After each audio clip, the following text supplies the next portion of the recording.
Forward students discuss करते हैं catalysis को। स्टूडेंट्स याद रखिएगा कि हम कैटालिसिस में ऐसे रिएक्शंस को डील करेंगे जिनमें हम कैटलिस्ट यूज़ करके उनकी स्पीड इंक्रीज़ कर सकें, क्योंकि स्टूडेंट्स बाज़-औक़ात ऐसे होता है कि हम कुछ ऐसे रिएक्शंस के साथ डील कर रहे होते हैं जो कि बहुत ज़्यादा स्लो होते हैं। तो उनको प्रोडक्टिव बनाने के लिए हम क्या करते हैं कि कुछ ऐसे केमिकल्स यूज़ करते हैं जो कि उस पर्टिकुलर रिएक्शन को स्पीड अप कर दें। अब स्टूडेंट्स नेचुरली पहले इसकी एक एग्जांपल है, उसको हम डिस्कस कर लेते हैं। सबसे पहले स्टूडेंट्स हम ये देख लेते हैं कि आपके पास हमारे एटमॉस्फेयर की एक लेयर है स्टूडेंट, स्ट्रेटोस्फेयर, उसके अंदर ओजोन की लेयर एग्जिस्ट कर रही होती है। अब स्टूडेंट्स ओजोन की लेयर में एक रिएक्शन हो रहा होता है that relates to the decomposition of ozone into oxygen molecules. अब स्टूडेंट्स ये जो रिएक्शन हो रहा होता है डिकम्पोजिशन ऑफ ओजोन का, अब स्टूडेंट्स ये बहुत ज़्यादा हाई एक्टिवेशन एनर्जी डिमांड करता है, जिसकी वजह से इसका जो रेट ऑफ रिएक्शन है वो बहुत ज़्यादा स्लो होता है। अब स्टूडेंट्स आपके पास ओजोन होल की क्रिएशन की एक सबसे बड़ी रीज़न होती है क्लोरोफ्लोरोकार्बन्स। इनका मैस क्योंकि स्टूडेंट्स कम होता है, रेफ्रिजरेंट्स में से ये निकलते हैं, एक तरह के पोल्यूटेंट्स होते हैं, ये जो आपके स्प्रेज होते हैं मुख्तलिफ ऑर्गेनिक सॉल्वेंट्स से कॉन्स्टिट्यूटेड, उसमें से स्टूडेंट्स ये निकलते हैं, ये वेपराइज होकर आपकी अपर एटमॉस्फेयर में चले जाते हैं। वहाँ पर स्टूडेंट्स ये क्या करते हैं, स्ट्रेटोस्फेयर तक चले जाते हैं और वहाँ पर क्या करते हैं, यूवी रेडिएशन एब्जॉर्ब करके एटम्स में कन्वर्ट हो जाते हैं। अब स्टूडेंट जब ये क्लोरीन एटम्स में कन्वर्ट होते हैं तो क्या होता है कि वही रिएक्शन जो कि बहुत ज़्यादा हाई एक्टिवेशन एनर्जी डिमांड कर रहा होता है, ये उसकी एक्टिवेशन एनर्जी, स्टूडेंट्स यहाँ पे आप फोकस करेंगे कि ये उसकी एक्टिवेशन एनर्जी को लोअर कर देते हैं और उस पर्टिकुलर रिएक्शन की स्पीड को ज़्यादा बढ़ा देते हैं, यानी कि रेट ऑफ रिएक्शन इंक्रीज कर देते हैं। जब स्टूडेंट्स ये chlorine atoms rate of reaction को बहुत ज़्यादा इंक्रीज कर देते हैं तो आपके पास as a result break down of ozone बहुत जल्दी से होता है, यानी कि स्टूडेंट्स आपको ये कंट्रीब्यूट कर रहा होता है towards the formation of ozone hole. इस पूरे प्रोसेस को मैं कहूँ अगर स्टूडेंट्स, तो ये आपके पास एक कैटालिसिस का रिएक्शन हुआ जिसमें जो आप कैटालिसिस के साथ आप डील कर रहे थे उसको आपने कहा कि ये क्लोरीन एटम्स हैं, क्लोरीन एटम्स ने स्टूडेंट्स स्पीड अप कर दिया रेट ऑफ रिएक्शन को by particularly lowering the activation energy. तो ये स्टूडेंट्स आपके पास एक रियल लाइफ एग्जाम्पल हो गई जिसमें आपके पास एक कैटलिस्ट जो है वो आपके नेचुरल प्रोसेस को कैसे इंटरफेयर कर रहा है आपने डिस्कस किया। डिफाइन कर लेते हैं कैटालिसिस को। सबसे पहले कैटलिस्ट को डिफाइन करते हैं, a substance which accelerates a chemical reaction but remains chemically unchanged at the end of reaction is called as catalyst. जबकि स्टूडेंट्स आपके पास कैटलिस्ट है,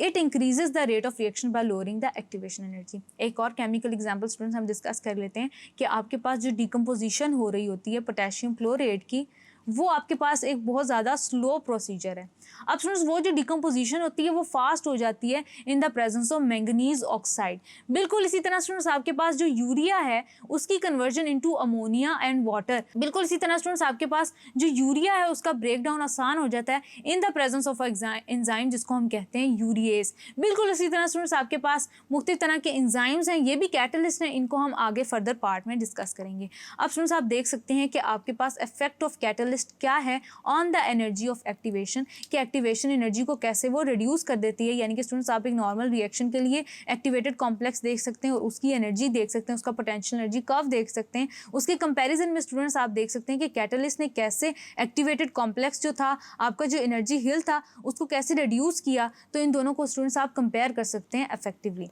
देन स्टूडेंट्स आगे चलते हैं कि दो तरह के कैटालिसिस हैं, उनको हम कंपेयर करते हैं। एक स्टूडेंट्स आपके पास होता है होमोजीनियस कैटालिसिस, एक आपके पास होता है heterogeneous catalysis. Students homogeneous catalysis को डिफाइन करते हैं catalysis in which the catalyst and the reactant are in the same phase, यानी कि सेम स्टेट ऑफ मैटर में जब आपका रिएक्टेंट और कैटलिस्ट एग्जिस्ट कर रहे होते हैं तो ऐसे कैटालिसिस को आप कहते हैं होमोजीनियस कैटालिसिस। जबकि स्टूडेंट्स एक ऐसा कैटालिसिस जिसमें आपके पास रिएक्टेंट्स और आपका जो रिक्वायर्ड कैटलिस्ट है या आपका इन ऑब्जर्वेशन जो कैटलिस्ट है ये डिफरेंट स्टेट ऑफ मैटर में प्रेजेंट हो, यानी कि डिफरेंट फेजेस में प्रेजेंट हो, तो इसको हम कहते हैं हेटेरोजीनियस कैटालिसिस। स्टूडेंट्स आपके पास जो होमोजीनियस कैटालिसिस होता है उसकी एग्जांपल में आपके पास है the formation of sulphur trioxide in lead chamber process, जो कि स्टूडेंट्स हो रहा होता है in the presence of nitric oxide gas, जो कि स्टूडेंट्स इसको कैटेलाइज कर रही होती है, यानी कि गैस की प्रेजेंस में होता है। बिल्कुल इसी तरह स्टूडेंट्स हमने डिप्लीशन ऑफ ओजोन को अभी डिस्कस किया। आपके पास जो तमाम रिएक्टेंट्स और कैटलिस्ट हैं वो सेम स्टेट ऑफ मैटर में प्रेजेंट है, यानी कि सेम फेज में प्रेजेंट है।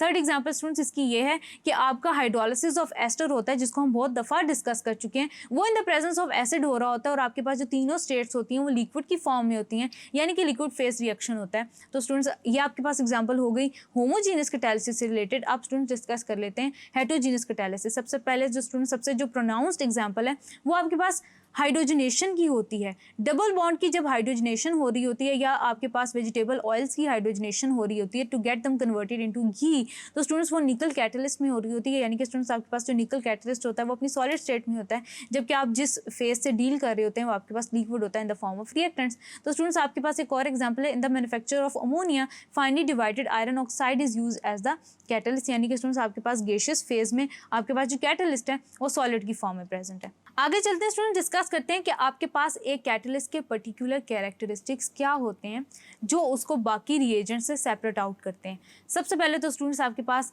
ये केमिकली अनचेंज्ड रहते हैं eight the end of the reaction, यानी कि स्टूडेंट्स अगर मैंने मैंगनीज ऑक्साइड को या प्लेटिनम को किसी भी पर्टिकुलर रिएक्शन के लिए या मैंगनीज ऑक्साइड को for the decomposition of potassium chlorate use किया है, तो स्टूडेंट्स याद रखिएगा कि आपके पास उसकी फिजिकल स्टेट तो चेंज हो सकती है लेकिन मैथ और कंपोजिशन जो है वो सेम रहता है, यानी कि मैंगनीज ऑक्साइड अगर अपनी क्लम्प फॉर्म में था या लम्प फॉर्म में प्रेजेंट था तो वो पाउडर फॉर्म में कन्वर्ट हो जाएगा, लेकिन it will be the same in its math and composition. Then students आपके पास नंबर 2 कैरेक्टरिस्टिक आता है, trace of a metal catalyst is required to affect very large amount of reactants, यानी कि स्टूडेंट्स आप बिल्कुल छोटी अमाउंट से एक बहुत बड़ा रिएक्शन जो है उसको कैटलाइज करवा रहे होते हैं। जैसे कि स्टूडेंट्स आपके पास 1 मिलीग्राम ऑफ प्लेटिनम आपको चाहिए होता है in the formation of water from that of hydrogen and oxygen, और वाटर आप कितनी भी वॉल्यूम में इस्तेमाल कर सकते हैं। बिल्कुल इसी तरह स्टूडेंट्स हमने डिस्कस किया था कि आपके पास ज़्यादा इफेक्टिव स्टूडेंट्स आपके पास कैटलिस्ट तब होते हैं जब आप इनको इनकी फाइनली डिवाइडेड पाउडर फॉर्म के अंदर इस्तेमाल कर रहे होते हैं, क्योंकि स्टूडेंट्स हमने जैसे पहले डिस्कस किया कि उनका सरफेस एरिया इंक्रीज हो जाता है जिसकी वजह से जो रिएक्शन है वो ज़्यादा फास्ट हो रहा होता है।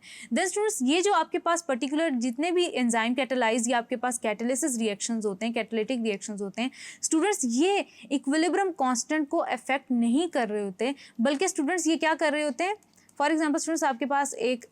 इक्विलिब्रियम रिएक्शन है जिसमें ए और बी सी और डी में कन्वर्ट हो रहे हैं। स्टूडेंट्स ये क्या करते हैं कि आपका रेट ऑफ फॉरवर्ड डायरेक्शन यानी कि रेट ऑफ फॉरवर्ड रिएक्शन और रेट ऑफ बैकवर्ड रिएक्शन दोनों को स्पीड अप कर देते हैं। एज अ रिजल्ट आपके पास जो इक्विलिब्रियम है वो जल्दी अटेन होता है, यानी कि इसका कोई ताल्लुक नहीं होता आपके इक्विलिब्रियम कांस्टेंट की केमिकल इक्वेशन या उसको चेंज करने से। देन स्टूडेंट्स ये वही रिएक्शंस कैरी आउट करते हैं जो आपके पास थर्मोडायनेमिकली फिजिबल होते हैं या जो फिजिबल हो सकते हैं अकॉर्डिंग टू द थर्मोडायनेमिक्स, यानी कि हीट चेंजेस वगैरह से रिलेटेड जो आपके जितने भी रिएक्शंस होते हैं, तमाम रिएक्शंस के अंदर स्टूडेंट्स हीट चेंजेस हो रहे होते हैं, तो ये हमेशा वही रिएक्शन कैटलाइज करते हैं जो थर्मोडायनेमिकली फेवरेबल होता है। देन स्टूडेंट्स ये स्पेसिफिक इन एक्शन होते हैं। फॉर एग्जाम्पल स्टूडेंट्स आपके पास फॉर्मिक एसिड है, formic acid students in the presence of aluminium oxide आपके पास वाटर जनरेट कर रहा होता है और आपके पास जनरेट कर रहा होता है कार्बन मोनोऑक्साइड, लेकिन स्टूडेंट्स आपके पास वही formic acid in the presence of copper catalyst hydrogen और कार्बन डाइऑक्साइड जनरेट कर रहा होता है। यानी कि स्टूडेंट्स मेरे कहने का मतलब ये है कि कुछ कैटलिस्ट ऐसे होते हैं that are specific for their particular reaction, यानी कि वो स्पेसिफिक प्रोडक्ट जनरेट करने के लिए स्पेसिफिक होते हैं, इसलिए स्टूडेंट्स हम इनको कहते हैं they are specific in action. Students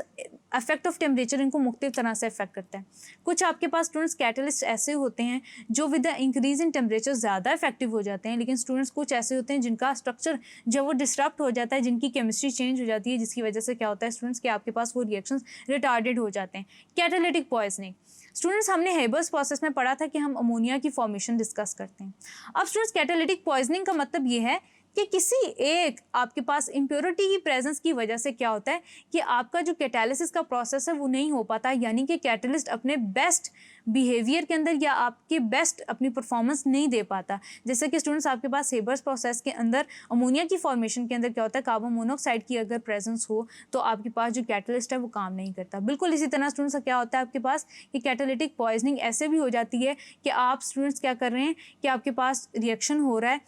sulphuric acid formation का। सल्फ्यूरिक एसिड स्टूडेंट्स जब बन रहा है तो सल्फर ट्राइऑक्साइड जब बन रही है जिस पर्टिकुलर स्टेप के अंदर, तो स्टूडेंट्स अगर वहाँ पे आर्सेनिक इम्प्योरिटी प्रेजेंट हो,